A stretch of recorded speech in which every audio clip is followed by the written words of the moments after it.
जय हिंद साथियों, Shiva educational academy Jhansi में आप सभी का स्वागत है।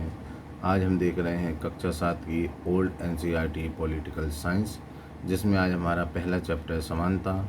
और यदि आप मेरे चैनल में नए हैं तो मेरा चैनल लाइक करें, शेयर करें और सब्सक्राइब करें। तो आइए देखते हैं समानता। Chapter first, class 7। भारतीय लोकतंत्र में समझता। भारतीय संविधान सब व्यक्तियों को समान मानता है।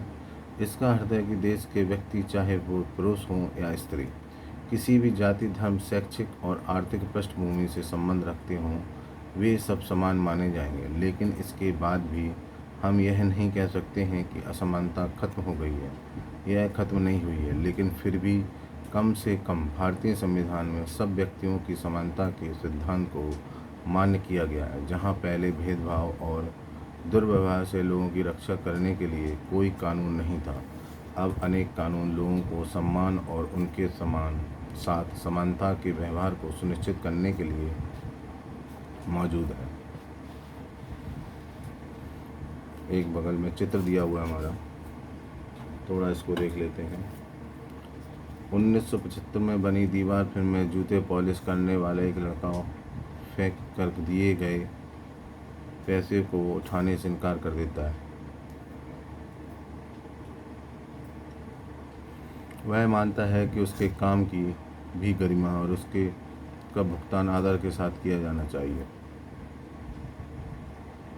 समानता को स्थापित करने के लिए संविधान में जो प्रावधान है, उनमें से कुछ निम्नलिखित हैं। प्रथम, कानून की दृष्टि से हर व्यक्ति समान है। इसका तात्पर्य यह है कि हर व्यक्ति को देश के राष्ट्रपति से लेकर कांता जैसी घरेलू काम की नौकरी करने वाली महिला तक सभी को एक ही जैसे कानून का पालन करना है। दूसरा, किसी भी व्यक्ति के साथ उसके धर्म, जाति, वंश, जन्म स्थान या उसके स्त्री या पुरुष होने के आधार पर भेदभाव नहीं किया जा सकता। तीसरा, हर व्यक्ति सार्वजनिक स्थानों पर जा सकता है जिनमें खेल के मैदान, होटल, दुकानें और बाजार आदि सम्मिलित हैं। सब लोग सार्वजनिक कुआं, सड़कों और नहाने के घाटों का उपयोग कर सकते हैं। चौथा, अस्पृश्यता का उन्मूलन कर दिया गया है। एक चित्र दिया है ऊपर। संसद हमारे लोकतंत्र का आधार स्तंभ है और हम अपने निर्वाचित प्रतिनिधियों के माध्यम से उसमें प्रतिनिधित्व पाते हैं। शासन ने संविधान द्वारा मान्य किए गए समानता के अधिकार के दो तरह से लागू किया है। पहला कानून के द्वारा और दूसरा सरकार की योजनाओं व कार्यक्रमों द्वारा।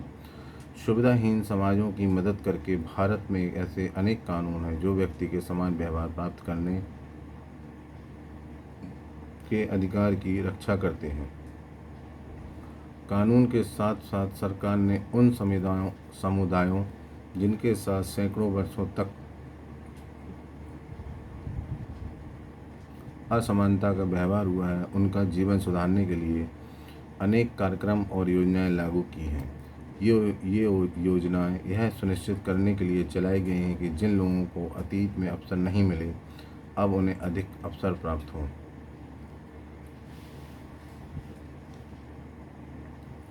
इस दिशा में सरकार द्वारा उठाया गया एक कदम है मध्याह्न भोजन की व्यवस्था। इस कार्यक्रम के अंतर्गत सभी सरकारी प्राथमिक स्कूलों के बच्चों को दोपहर का भोजन स्कूल द्वारा दिया जाता है। यह योजना भारत में सर्वप्रथम तमिलनाडु राज्य में प्रारंभ की गई और 2001 में उच्चतम न्यायालय ने सभी राज्य सरकारों को इसे अपने स्कूलों में 6 माह के अंदर आरंभ करने के निर्देश दिए। इस कार्यक्रम के काफ़ी सकारात्मक प्रभाव हुए। उदाहरण के लिए, दोपहर का भोजन मिलने के कारण गरीब बच्चों से अधिक संख्या में स्कूल में प्रवेश लेना और नियमित रूप से स्कूल जाना शुरू कर दिया। शिक्षक बताते हैं कि पहले बच्चा खाना खाने, एक चित्र दिया है ऊपर, सतत विकास लक्ष्य 2, भुखमरी समाप्त करना। दूसरा चित्र, उत्तराखंड की एक शासकीय शाला में बच्चों को उनका मध्याह्न भोजन परोसा जा रहा है।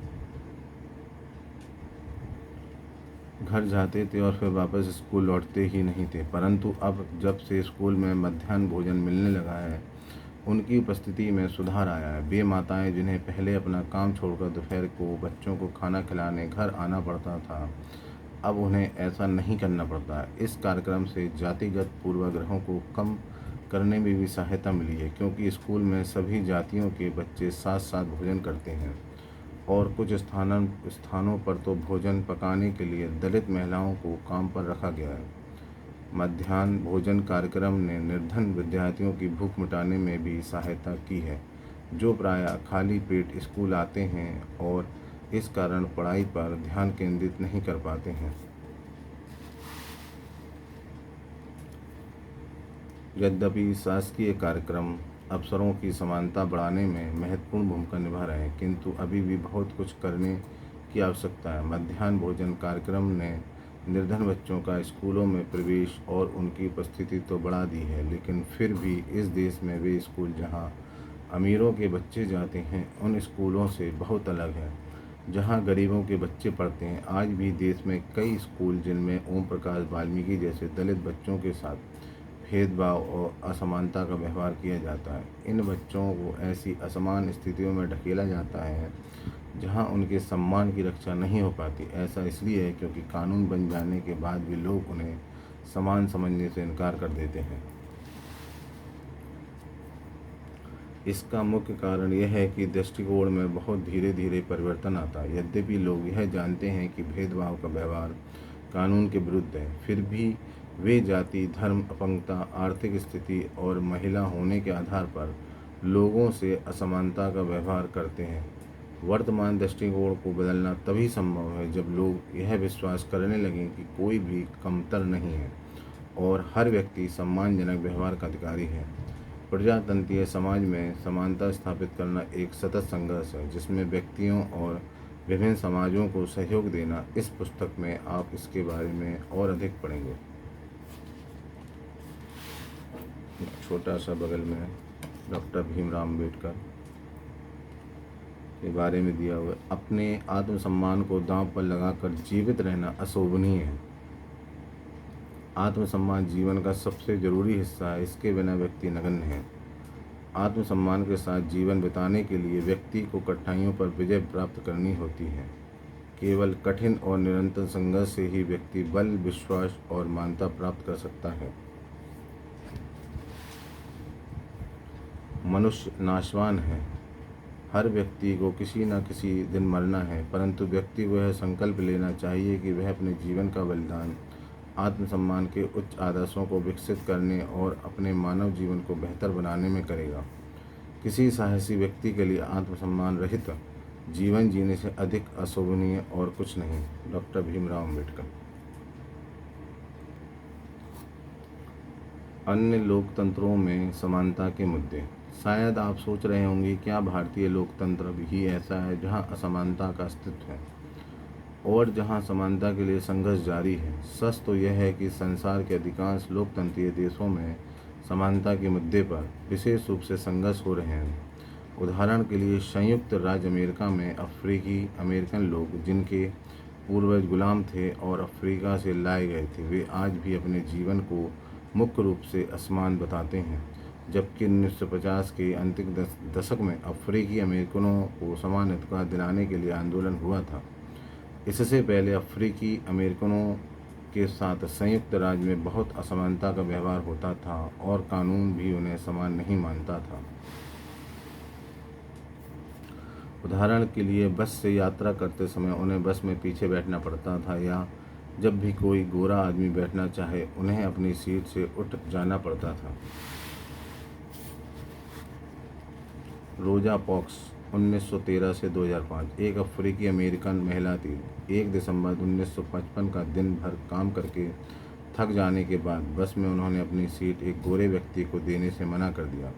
उस दिन उनके इनकार से अफ्रीकी अमेरिकनों के साथ अमन समानता को लेकर एक विशाल आंदोलन प्रारंभ हो गया, जो नागरिक अधिकार आंदोलन सिविल राइट्स मूवमेंट कहलाया।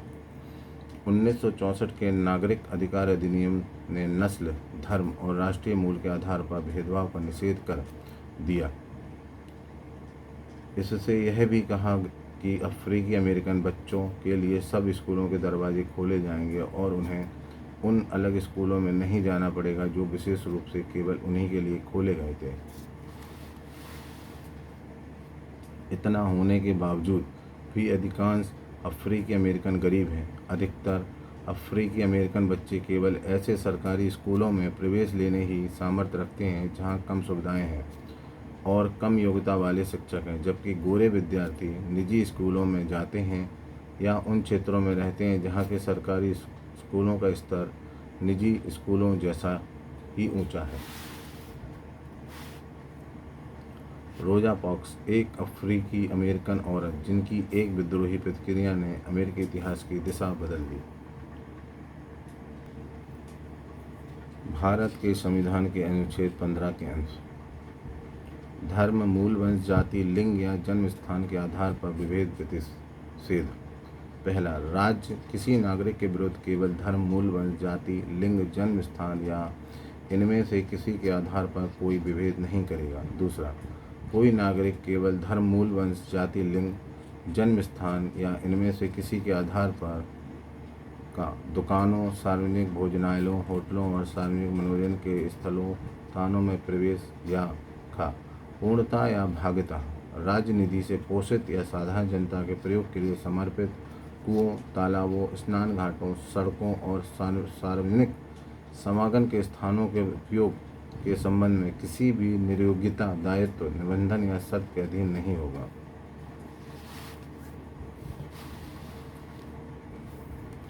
लोकतंत्र की चुनौती।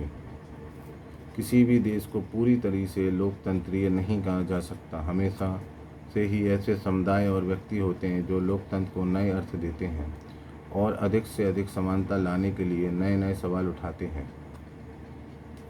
इसके केंद्र में वह संघर्ष है जो सब व्यक्तियों को समानता और सम्मान दिलाने का पक्षधर है। इस पुस्तक में आप पढ़ेंगे कि किस तरह समानता का प्रश्न भारतीय लोकतंत्र में हमारे दैनिक जीवन के विभिन्न पहलुओं को प्रभावित करता है। इन पाठों को पढ़ते हुए विचार कीजिए कि क्या सब व्यक्तियों की समानता और उनके आत्मसम्मान को ऊंचा रखने की भावना को लोग स्वीकार कर रहे हैं या नहीं। हम देखेंगे शब्द संकलन। सार्वभौमिक वयस्क अधिकार, यह लोकतंत्रीय समाज का अत्यंत महत्वपूर्ण पहलू है।